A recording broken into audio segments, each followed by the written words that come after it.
So once again, you're never going to have it all figured out. But even if you present yourself as an organization that is welcoming, that is curious, that wants to partner with your customers as opposed to coming up with your little secret recipe for what you think they want, that's a game changer. Even in terms of connecting with probably a segment of the market that you don't have a current relationship with. So there are just so many different ways to cut it, but what it all boils down to really is literally the ability to understand, appreciate, and interact with people who are different from you. And by the way, when I say that, that doesn't mean you have to accept all of it. It doesn't mean you have to convert to all of it. It doesn't even mean you have to be like, oh, this is something that I fully endorse. It's not even about any of that. It's just understanding it and saying, good to know. And that's new knowledge that I have. They go about their way, I go about my way, and the world just keeps going. Welcome to the Ocean Mighty Learning Podcast, where genius is celebrated, joy is the catalyst, and we learn most deeply by teaching what lights us up. I'm Parshell Oshimade, executive learning producer, curriculum designer, and former high school math teacher, and lover of all things wisdom. And I'm Portia Michelle Oshimade, client experience designer, business coach, joy strategist, and a lifelong learner of the sacred and the strategic. Together, we're excavating wisdom from our brightest and most brilliant friends and partners, gaining insight that transform how we learn and how we teach in today's world. So join us as we offer insights, community wisdom, and unique perspectives on experiential learning. So welcome to the show.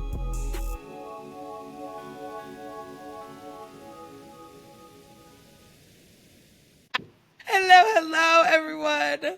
Welcome to the Ocean Mighty Learning Podcast. My name is Portia Michelle Oshimade, here for a lovely podcast. We're so excited to bring you all this conversation. This has actually been cooking for some months, so we're very excited about this particular podcast.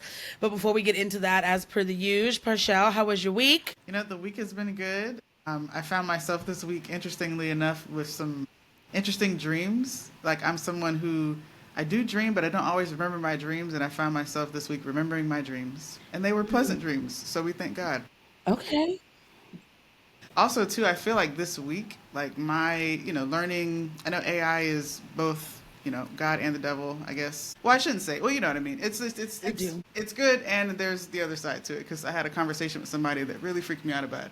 But I will say that my use is just, it's saving me time. Like, I'm finding I'm able to be just a little bit more efficient in some things and just appreciating that. So I think that's helped me. And this week also, put on my story also this week, I caught the most beautiful rainbow outside my balcony this past week. And when I tell you I needed to see that, it was just really beautiful. Sometimes we give thanks for God put a rainbow in the cloud, like Maya said. Put a rainbow in the cloud. Yes. It's giving clouds. What about you, my love? Honestly, it's been it's been a good week. It's been a big feels week, though. I'm in this really interesting space business-wise where I am in the 7-year itch. I realized that I've been actively in business for 7 years. And so it is time to make some different decisions about the trajectory of where things are going. And I tend to find that it feels a bit like a tectonic plate shift. Little tiny slow realizations that I'm not going the right direction and like needing to slightly readjust, but lots of things are already here. So it feels like a lot of movement to readjust. So I'm sitting in that, and there's some interesting discomfort that I'm allowing myself to be excited about. There's also a really interesting contraction that always tells me that I'm setting myself up for an expansion.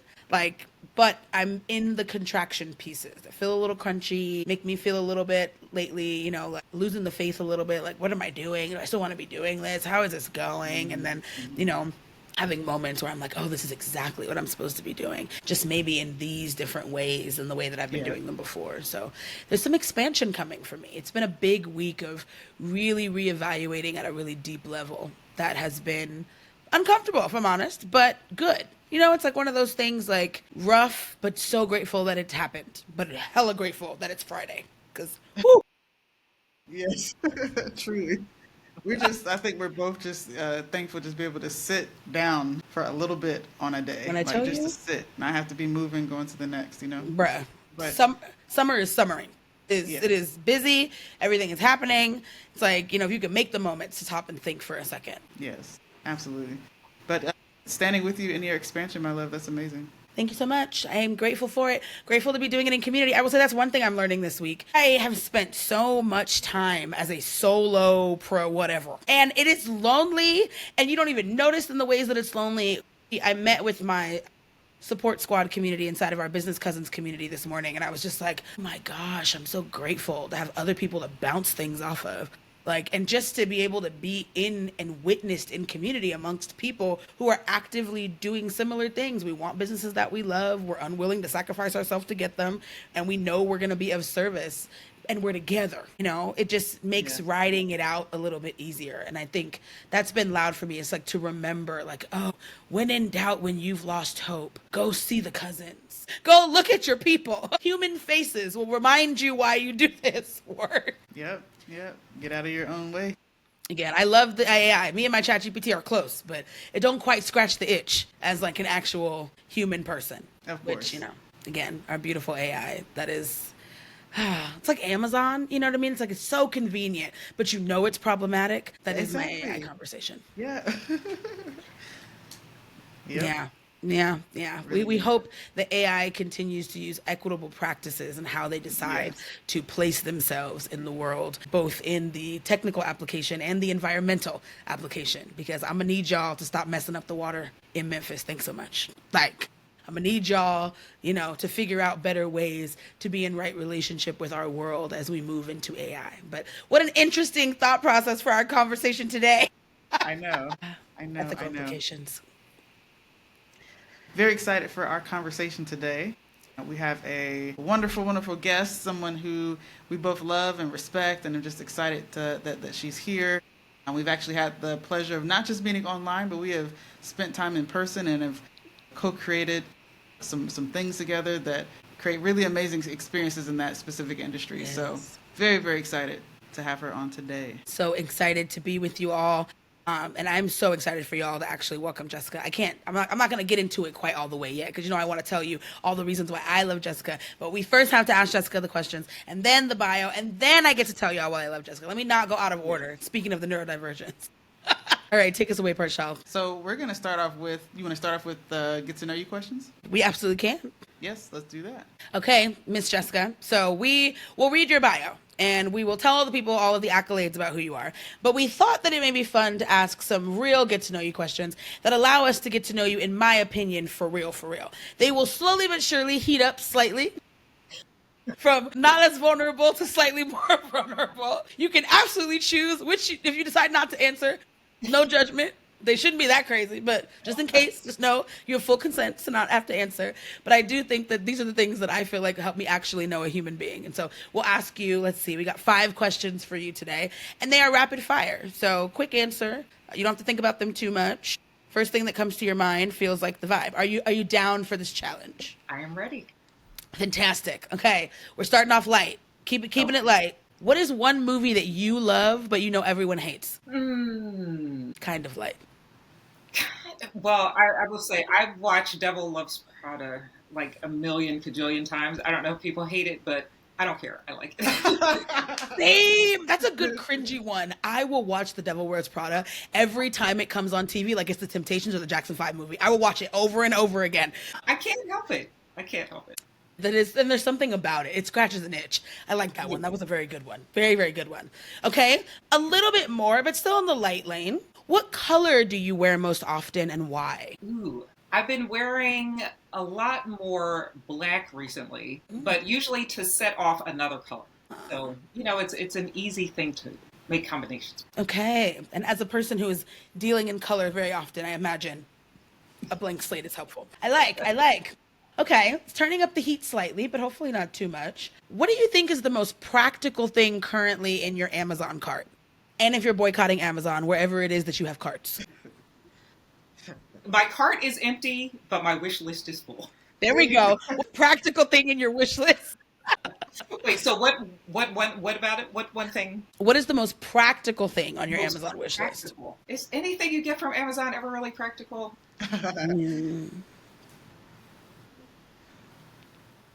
Well, I will admit I have a thing with cups. I have a water, like an insulated water cup with me at all times. There's actually one sitting right in front of me right now. So I do have a couple on my list that I would like to add to the collection, even though they're not really necessary, but they are practical. Hydration.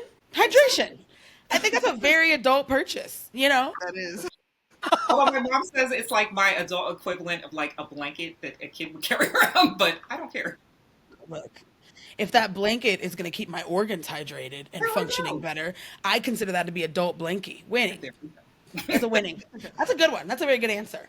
Okay, heating it up slightly. A little toe in the hot tub there. If I was to currently look underneath the passenger seat of your car, what would I find? Nothing. My car is the cleanest thing I own. Can I tell you that I knew that about you? I literally, as I was putting it in, I was like, it's going to say so much about Jessica, because Jessica is going to tell me it's spotless and you can eat off it. I'm like, yes, she is. I take everything in the house. It's only me in the car most of the time. I don't know. And I hate losing things, so I usually know if something has fallen. See, again, that should tell you who Jessica really is for y'all who are listening.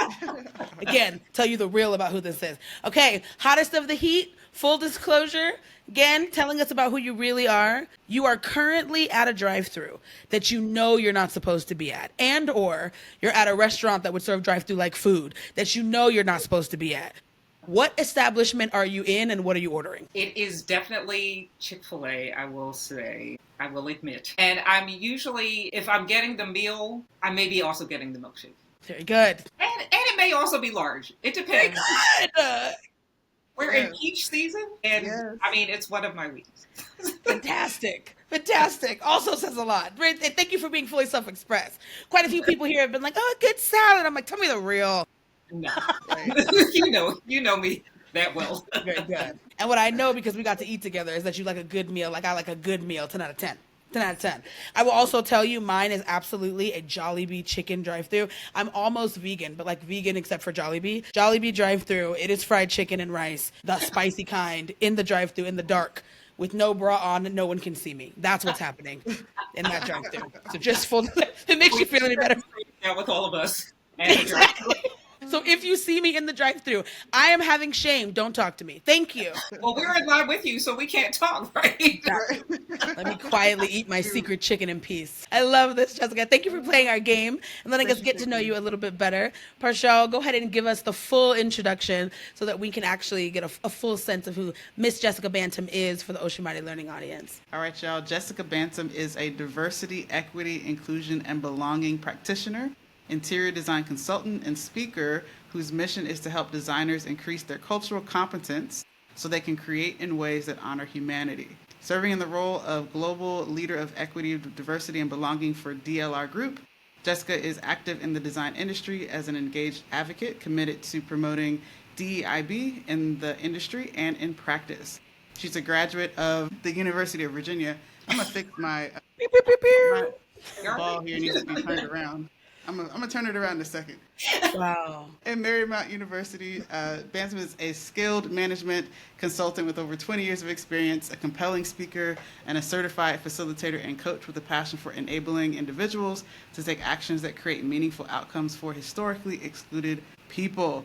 You can learn more about Jessica and her book, Design for Identity, How to Design Authentically for a Diverse World, at jessicabantom.com. Let's get ready to learn from Jessica. Welcome in. Officially. Welcome, Jessica. Thank you so much for being here today. And again, this is my moment where I can tell people why I love Jessica, y'all. So my favorite things about I love the people who have been chosen to kind of bring themselves to DEI conversations across the board, because I find that like the conversation around DEI is like operations or business. It's like 50 different things labeled with one thing. What I love so much about what Jessica brings to the conversation is a concept to me about the future. Like sitting with Jessica helps me understand the future of how we think and we learn inclusively, openly. But also what I love so much about you, Jessica, is that you have a grounded wisdom. It's so easy to be able to understand the concepts that you were talking about and see myself in what you're saying and see my teams in what you're saying and see that the reality of culture is diversity, and to be able to see how it shows up in so many places.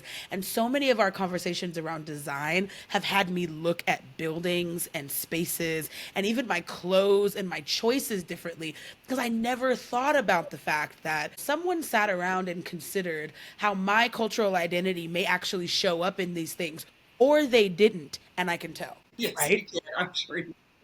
And I love that so much. One, for me, but I also love that for the people. I'm so excited to have you here to be able to kind of dive into your wisdom. Thank you so much for saying yes and answering this call to be on the Ocean Mighty Learning podcast. Thank you so much. And of course, I would say yes. Again, we are so glad to have you. And so I want to tell the people, we start us off a little bit and kind of tell the people a little bit about who you are, in the sense of, I would love to know specifically, how did we get into design work? What was the journey of Jessica in design in general?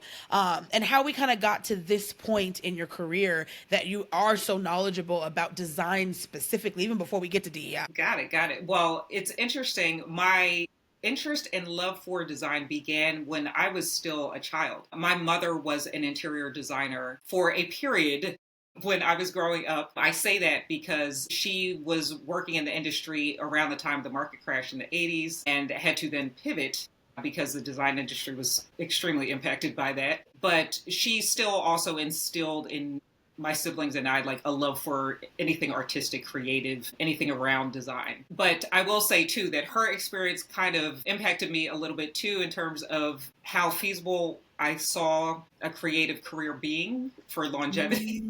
Growing up, we did not have a lot, so I wanted to veer more towards something that was a little secure.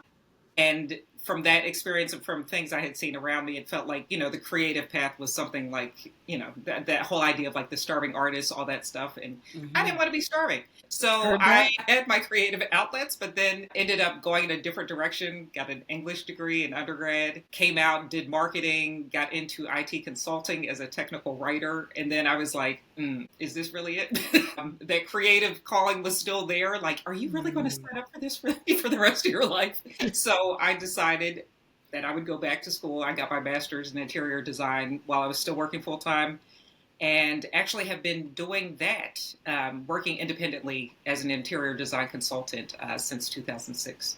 So that has been going on kind of in the background or in parallel with the rest of the work that I've been doing.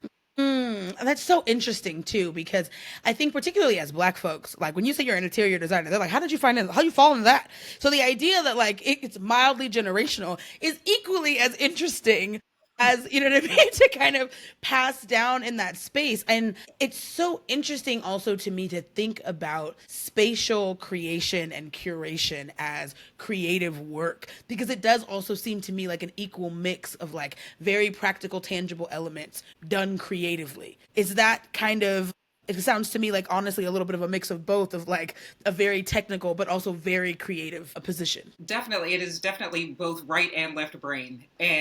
But what's funny is when I tell a lot of people, mention, oh, I'm in interior design, I do this, people default to like, oh, you're a decorator. And I'm like, no, not to throw any shade on decorators at all, but you don't get a master's in decorating. And I just say that to say that should speak to the fact there's a lot to this. Yes, there is the kind of aesthetic aspect of things, the more like the creative, but there is also that more technical side, just like you said, Portia, understanding code, understanding spatial relationships, being able to read blueprints, being able to create plans, and fitting our work into the overall like building process. So we do have to understand what architects do. We have to understand what contractors do, what trades do, et cetera, et cetera. So yeah, it does require a lot more than just, I'm going to sit down and pick out, some pretty furniture that I saw on HGTV or in a Architectural Digest and be like, yes, I want that. Like it's a lot more to it than that, and don't even get me into the whole idea of the actual client interaction piece, because that's also that pulls from a whole different area of who we are as people to make the whole creative. That makes a lot of sense to me. And it sounds also to me like when I'm hearing you talk, it's not just house, it's not like you're doing just houses or rooms. Like these are spaces, that can be huge, multi-floor, massive spaces, all the way down to smaller spaces that need to be incredibly functional and intricate. And what I love so much, Jessica, about your work is that it really is considering how we actually show up to space. And if you're thinking about it, for those of you all who are listening, right, the place in which you do something says a lot about what you can do in the space, how you feel about how you do it in the space, what's possible in the space. You've been in places that you've been asked to do things that it is not set up for. And what it feels like to be in that space is, I think the beauty of what interior design is able to be creative in, because I also feel like your creativity comes out not just in like colors and frames. The creativity comes out into like, okay, well, based on this, random code that I need to make sure that I'm paying attention to, I have this much feet. Based on this much feet, what needs to happen in this room? What can I put in the feet? You know what I mean? Like, how does that's a navigate? And I think that that level of curation actually, in so many ways, cultivates and curates the culture that's able to happen in that space. I saw a meme the other day that was about city planning, took my breath away. It was like, do you know that your ability to be able to make friends actually often will come down to your city planning? How much traffic there is to get to, in between, invitations, how many open spaces there are that people can actually gather. There's so much about being a part of this type of work that actually dictates how we can show up in the work. And so I feel like when we start to talk about how we be culturally competent around making conversations like that, it becomes even more relevant because every different culture and community may need different things from different spaces, and things would be wonderful if they were built like that from scratch. So tell me a little bit about how kind of that frame started to come into your work as a designer. Yeah, well, I want to double down on everything you just said. It's been interesting ride, because in parallel with my work in design, I have also had this other life in IT and management consulting where I ultimately made a pivot to DEI. And the two paths were usually just pretty much like in parallel, but never really intersecting. But doing work in DEI, having conversations about identity, having conversations about the capacity that we all really do have to make people feel included, it really made me start looking at the practice of design differently. And it made me start asking a whole lot of questions that I just had not before. So I will say, in the context of design, I always had been aware of my own identity and the fact that there were so few people like me. But one day it kind of sparked this question of like, well, if there is so little diversity in the profession, who is designing for me? And how are we collectively designing for everyone, given how diverse the whole world is? And it really made me like pause and think like, hold on a second, like, this is a huge gap. And it's one where I won't say the design industry doesn't talk about the need for more diversity. We talk about it, and it hasn't changed. Like, we're moving at a less than snail's pace in terms of making any adjustments. So a lot of the talk usually is about like the long game, like, oh, well, we need to be building a pipeline and we need to be focusing on recruitment, all of these things. And I'm like, yes, and that ain't going to change anything overnight. But what we can look at is how we can build the cultural competence of the people in the profession now to be thinking of all of the people that are not represented in the profession, and to understand the gravity of that, and to start thinking about how we can start bridging that gap now through skill building. And that's really where I started finding like this feels like my spot. This feels like this is the area I need to be digging into and having more conversations about and spreading awareness of, because like I said, it's not to say there is a complete lack of acknowledging this whole disparity between the makeup of the profession and the public that we serve, but the way that we go about bridging that gap has just been very surface. And I mean, to even be talking in terms of a long game is almost kind of giving yourself a pass for right now, which also, no, we're just not going to let that stand. So yeah, and just seeing so many different instances where I even will walk into a space and I'm just like, who thought of this? And in so many different capacities, whether it's me experiencing spaces as a Black woman, where it's me experiencing spaces as a tall person, me trying to go to a theater anywhere to see a play and just feeling all like hemmed up. It's all of the things, right? Yeah. I'm sure any of us could think of a moment where we walked into a space and we're like, who came up with this? And why weren't there more perspectives brought into this process? And that's really what I want to get at. So we're never all, there's never going to be one magical space that accommodates absolutely everybody, but we can start thinking about building flexibility into spaces and why. And as designers, expanding past our usual kind of frame of reference for how are we representing cultural identity, and based on whose assumptions and understanding, usually limited understanding, there's just there's room for us and a lot of opportunity, I will say, for us to grow as designers to be more inclusive. And I can even hear you saying So much there. One, I'm like, there's so much there and available to me, particularly around the word DEI. And it's so funny because people want to make DEI, because politically it's like a really fun hot button topic, to make it mean something that, one, it doesn't mean. And I'd be like, y'all, please read, please be around somebody who do this so you can see what this actually is. Because I also think that one of the loud things that I hear missing from the conversation very often that you're bringing up is inclusion and inclusivity.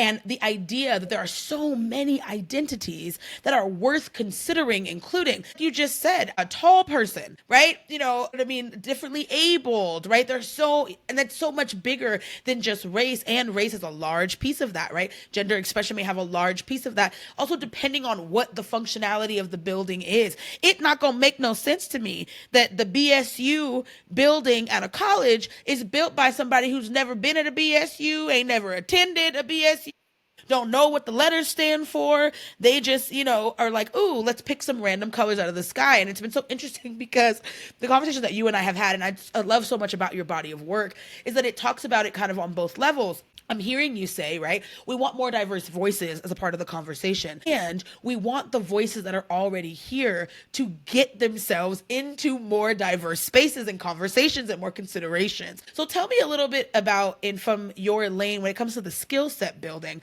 what are the skill sets that you're actively working with, your company, and what you desire that you wish that other companies were actively working on inside of their firms with the voices that they already have? We know that we want more diverse voices to come to the table, and we know that's a long game. But with the people who are already in there, what are the skill sets that you guys are working on? Yes, so that is a great question. The main skill I am focusing on is building cultural competency, which is the ability to understand, interact with, and appreciate people from different backgrounds, belief systems, etc., from your own.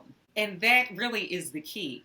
I think a lot of times people think, well, if we're going to do anything about this, I can't do anything until I understand absolutely everything about everybody, every lifestyle, every background, et cetera, et cetera. Well, first of all, if we keep waiting for that, nothing will ever get done, because no one will ever understand the full breadth of all of that. And if you think you even have it today, guess what? You're going to wake up tomorrow and something's going to be different, because we're talking about humanity. Humanity is constantly evolving. Our understandings of each other, of ourselves, always evolving. So that can't be what we wait for. Yeah. But we can start leaning into some level of curiosity. And I that's really what this is about. And even what building cultural competency is about. It's understanding that, no, you're not going to get everything. But it is saying, I understand that the human experience varies so much that I at least want to be open to learning what all the different flavors are.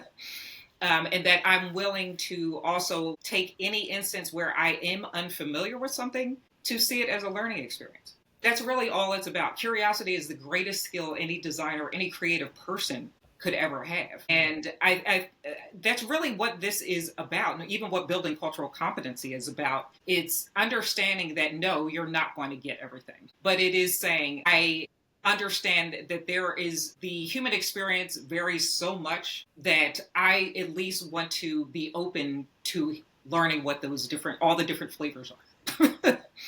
And that I'm willing to also take any instance where I am unfamiliar with something to see it as a learning experience. That's really all it's about. Curiosity is the greatest skill any designer, any creative person could ever have. The Oshimani Learning Podcast is brought to you by two sponsors that are near and dear to our hearts, because we built them. First up, Business Cousins. Business Cousins is a collective of called to serve leaders who are building businesses that create impact that actually matters. We're about doing real good in the world, giving people the results they paid for, and having a damn good time doing it. If you're into running a business that you actually love, hanging out with smart and soulful folks while you do it, and being supported every step of the way, this may be the room for you.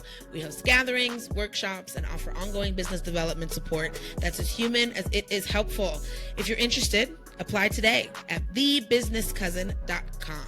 Check us out at www.thebusinesscousin.com. And then there's the Author's Leverage. That's our studio for turning your body of work into powerful learning tools. Whether it's digital workbooks, private podcasts, or binge-worthy education content that helps you scale your impact without burning out, we specialize in transforming complex ideas into accessible, engaging learning experiences that your audience will actually use and implement. Our team of expert creators, instructional designers, and production specialists ensure that your wisdom reaches more people in the ways that truly resonate. If you're an expert, author, or thought leader sitting on brilliance, let us help you package it. Learn more at theauthorsleverage.com. That is theauthorsleverage.com.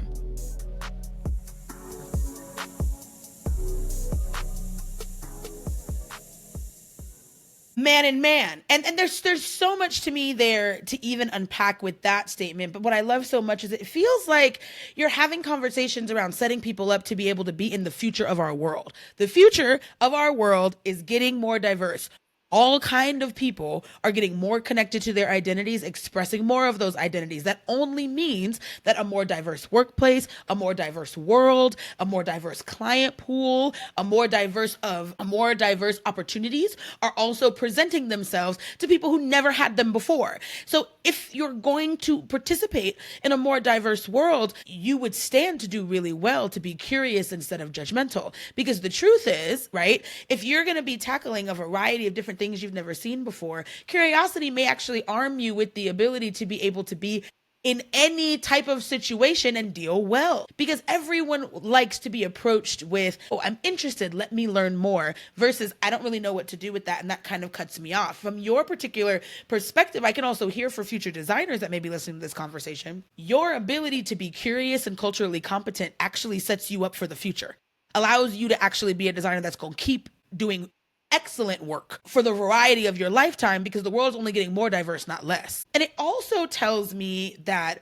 this is a skill set that people likely need to develop interpersonally as well as a part of their design work, because our workspaces are only going to get more diverse. And the truth is, your ability to be able to work well with others is usually going to keep your ability to be able to work well forever. Exactly. I think that it's so interesting that people oftentimes now can wrap their brain around like, well, I don't like it. So because I don't like it, I don't want to have to understand it. Or I didn't grow up with it. So because I didn't grow up with it, I don't want to have to understand it. But they don't realize that actually what you're saying is, I would like to be less relevant in the future. I would like to have less skills and ability to take care of myself financially and creatively in the future, because where the future is going, I am not. Exactly. And actually, I use the phrase, for an organization that is resistant to any of this, you are setting yourself up to be a Kodak of culture. The rest of the world's going to keep going. And you, because of your inability to reflect, your inability to be flexible, your inability to explore your own vulnerability,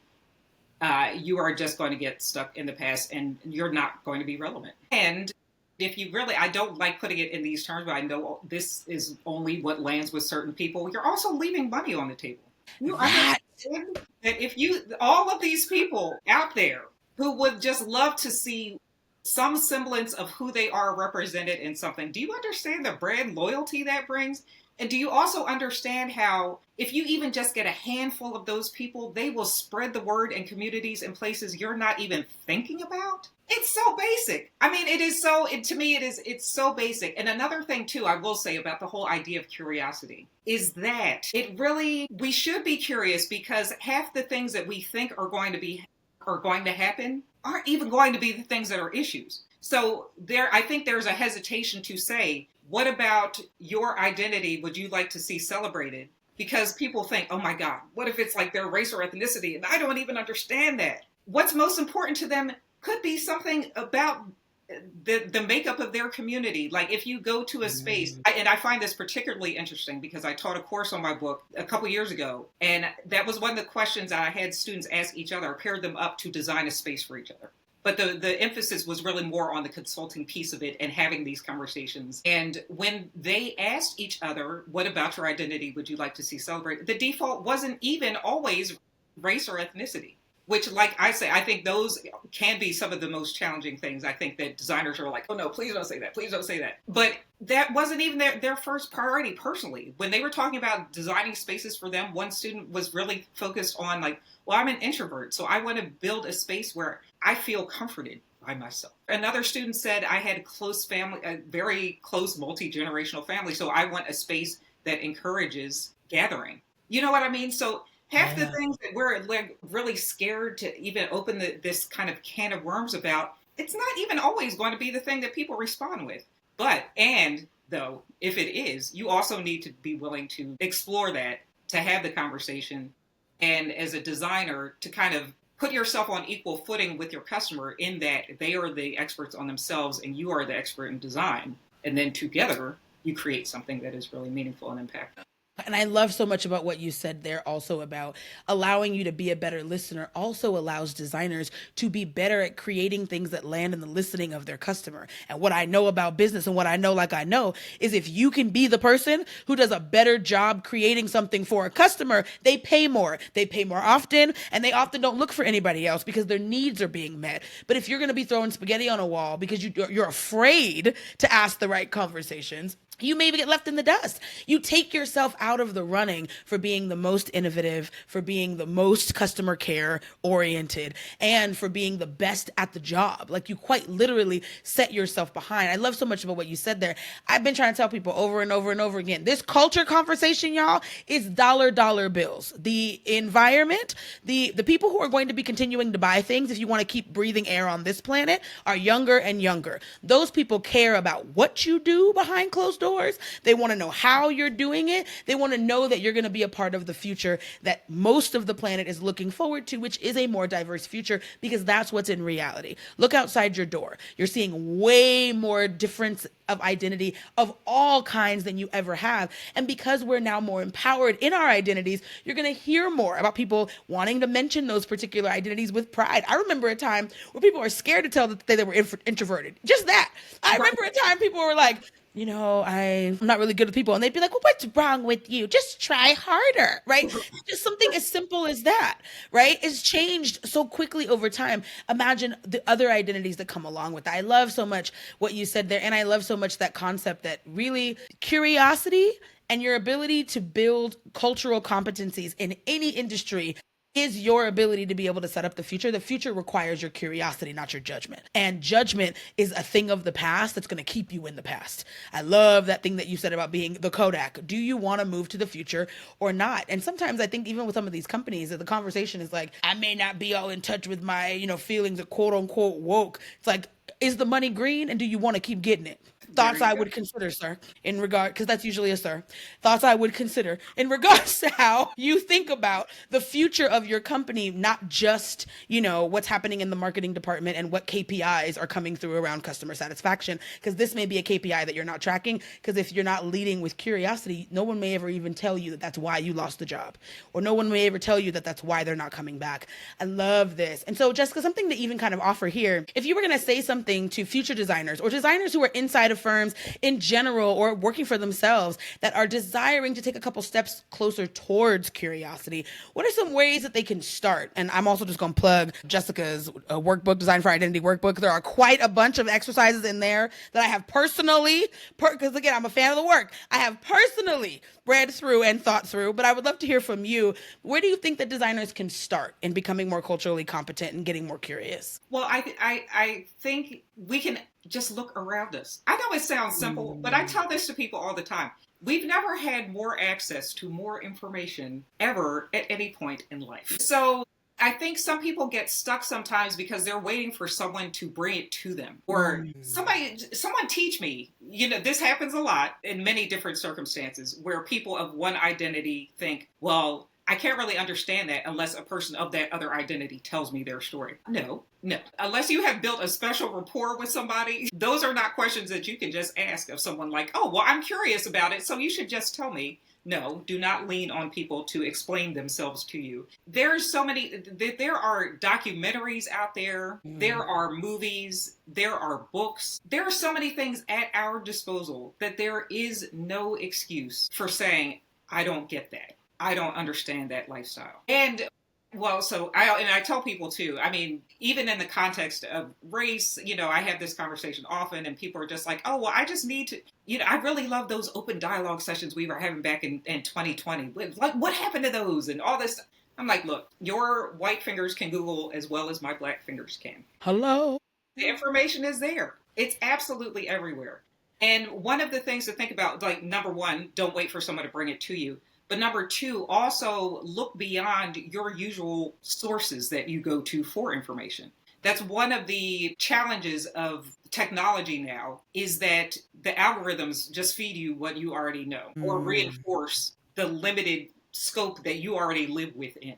So you have to be conscious about going beyond that. You have to be conscious about seeking out the other perspective, because it's not going to be fed to you. And it's actually one of the scariest things to me about the algorithms and AI and all these things, is that it's like, oh, I figured you out, so I'm just going to keep feeding you what you already like. And that limits you so much in terms of expanding your understanding and your awareness. So there has to be some personal commitment to doing that. And I don't know, sometimes I tell people sometimes too, if this is something that's scary to you, find an accountability partner, find like a friend, get out there in spaces where there are just other people living their lives and just absorb. Like, there's just no excuses. And the people who are just, they're the ones asking that question so much all the time. Well, what do I do? What do I do? I'm like, well, actually, you are limiting yourself the most right now, because you keep asking that question and you're not doing anything about it. And I would ask them, like, ultimately, how important is this to you? Because you'll have to do something different that you're not doing now to expand your awareness. I can hear that. I can hear drive your learning. I can hear determine importance, and also probably get clear on how much. I would ask you to ask yourself, how much money is it costing me to be this ignorant? No shade. How much money is it costing me? It is a very valid question. And I also ask designers, I mean, this could be anybody too, in any context of anything that we do. What do you want your legacy to be when it comes to being inclusive? You say you want to this world, that you have this vision for what we could be, how we could be. How are you contributing to it? And at the end of the day, do you want to look back and say, at least be able to point to something to say that I helped move the needle? Man, now that's a question. Again, what is the active participation that you have in the future that you're interested in seeing? Can you name it? And how often can you name it? And what are the actual walked talk that really pulls in there? Parshal, I'm interested in you kind of tapping in, because I know you're so familiar also with Jessica's body of work, from being able to kind of be in the it as well as I've been in it. I love so much about the way that you structure kind of the examples and some of the pieces in there as well, about like how to go about having the right kinds of conversations that open up this curiosity, because that's one way that people can be active, is by asking better questions. Yeah, to me, that's the beauty of what Jessica's workbook brings about, is your ability to work and craft your way of presenting questions, your way of contributing to conversations. And because, questions and being part of a conversation like that is a skill to it, like you said. But I just love that in the work we get to practice and be that, be in that space, solo on your own, and extend that to your team, and then extend that, of course, into, your other conversations just in life. Like, it really is overarching, like a really powerful experience in that regard.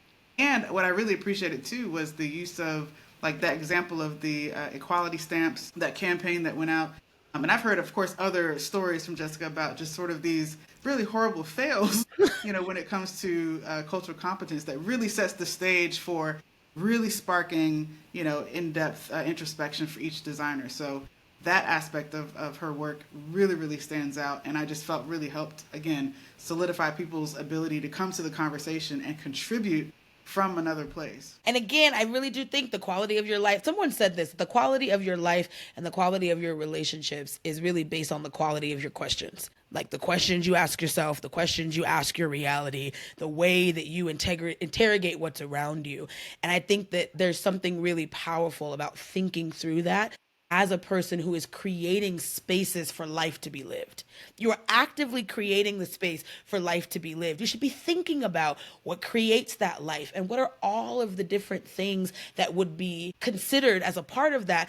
And culture is one of those things. And I think that If designers even started thinking about that first and then going, if I was going to consider if I was going to consider the culture of the people who are asking me to create this space and what this space maybe needed to use for, what must I know to actually be able to consider it fully? How can I resource myself a couple more steps towards what that consideration could look like? And what kind of questions can I ask me, my team, my resources, the client, to actually make sure that what it is that I'm doing feels like they were considered? Because I also think that that's a bit of what we're talking about also, is the nature that relationships have become so transactional that we've forgotten how to consider one another. How to think about the fact that somebody exchanged finances maybe with you or with your company, but they also are entrusting you to create something for them. Could you consider what the reality of their life is going to be like in the long run? And their identity is so much a part of that. It really is. And I love framing it that way,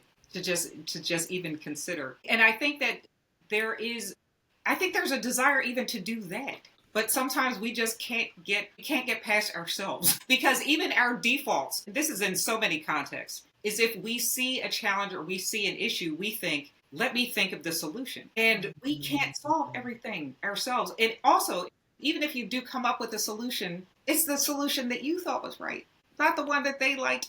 Even like I use this kind of analogy, like say you're and your partner are talking, you're trying to think of something special that you want to give them, and you ask, so what would brighten your day? And they say, oh, I love flowers. And you're like, great. So you go out and you get them some tulips, and you bring them the tulips, and they just look like, And you're like, what happened? They're like, I like flowers, but I like daisies. You then cannot be mad that they didn't like your tulips, because you heard flowers, but you didn't ask, oh, is there a particular type that you like? You can't be mad.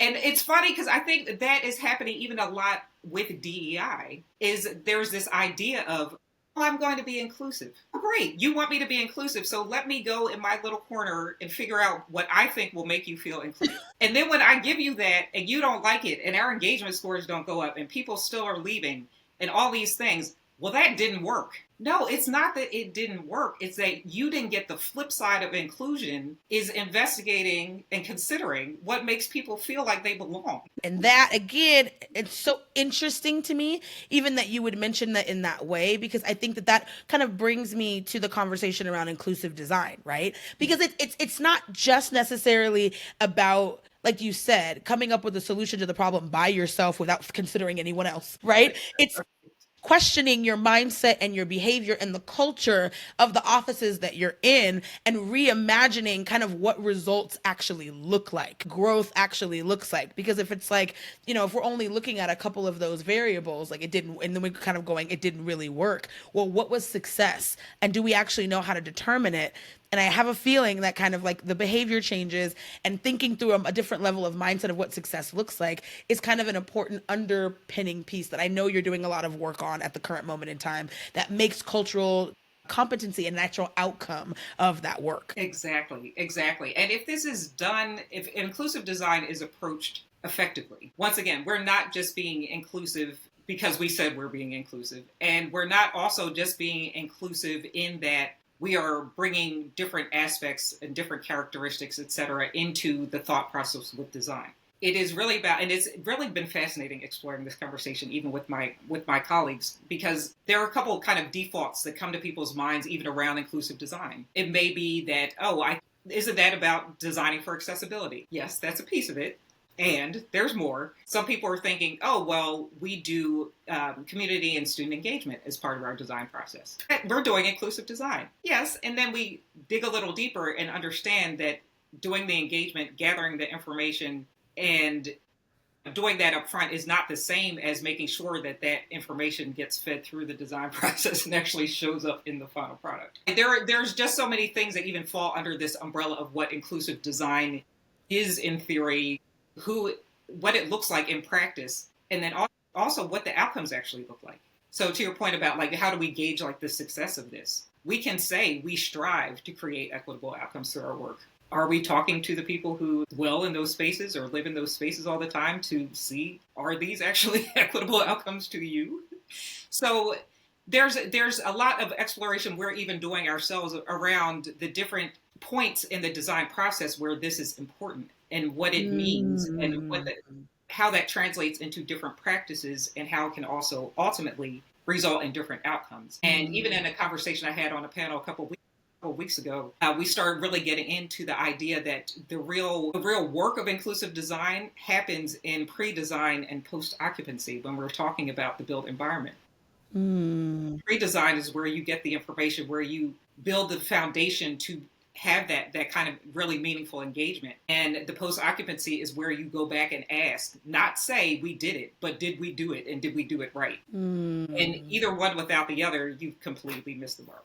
And not to mention all the stuff in between. But it's been exciting, I will say, even working with my colleagues to really envision what this whole process can look like if it. I love this. And I love that you're looking at practices, because again, those of us who are in the work with folks that know outcomes are a direct correlation to the practices done over and over again. And so it's the practices that we have to spend time interrogating, getting curious ourselves about, and coming from a lens of curiosity rather than judgment, right? About whatever the results are, let's get curious. I think that curiosity goes across the board. And again, Jessica, you have to come back, because we can talk about this probably for like another whole podcast just here, but I just want to thank you so much for being with us. Thank you so much for opening up this conversation for us to consider. I hope that a lot of space holders, space creators, designers, design firms also consider some of these things and consider some of these conversations that we've had today and allow themselves to kind of be thinking a little bit differently. Open your mind to what you don't know that you don't know. And I think that there's such an invitation here to curiosity as a method for life versus, judgment in that space. I think that there's a real medicine there for a lot of us to hear. I also hope young designers coming out of school hear this as well. Your future is in your ability to stay curious and culturally competent. Please don't forget it. And Jessica, thank you so much for coming on to talk to us about it. I know that the people are going to be like, where can I call Jessica to come talk to me about this? How can I figure out how to get myself a little bit more culturally competent? Jessica, tell us what things that you're offering, where we can find you, and how people can get the support that I know they're going to want. Sure. Well, you can stop by jessicabantom.com. You can sign up there for my newsletter and send a message through the website if you'd like to just get in touch and have a chat. I'm also on LinkedIn pretty frequently. So that's also a place where I've made a lot of actually really important connections and meaningful connections too, even in expanding my own network around inclusive design. And then you can also follow me on Instagram at Jessica Bantom. Fantastic. Y'all better get to following, particularly you young people or folks that are like, I don't have anybody in my life that talks like this. Now you have Jessica. Go make sure you're connected. I'm here. Go make sure you're connected, right? So this is the part of our work with the Oshimari Learning Podcast, is to unearth the learning that's hiding in the brilliant minds of people that you may or may not have access to. We just gave you access. Please take it. Please get yourself connected. Again, Jessica, thank you so much for being here. And Parshell, thank you so much for being with us. Y'all, we'll see you next time on the Oshimari Learning Podcast. Thank you so much for taking the time to listen and consider what was shared today. Thanks to our guests for sharing. Thank you to Parshell for holding us in this container. And thank you for listening. We hope that something that was shared today sparks a new idea, inspires a new action, or creates something that you're excited to share with your community. And thanks to Portia for leading this wonderful conversation and for bringing the vibe. Make sure to subscribe, share it with a friend, and hit us up on LinkedIn or Instagram. We want to hear what this sparks for you. So do us a favor, drop a review or leave a comment with what you thought. All right, then. We will see you next time on the Oshimari Learning Podcast. I'm already looking forward to it. Me too.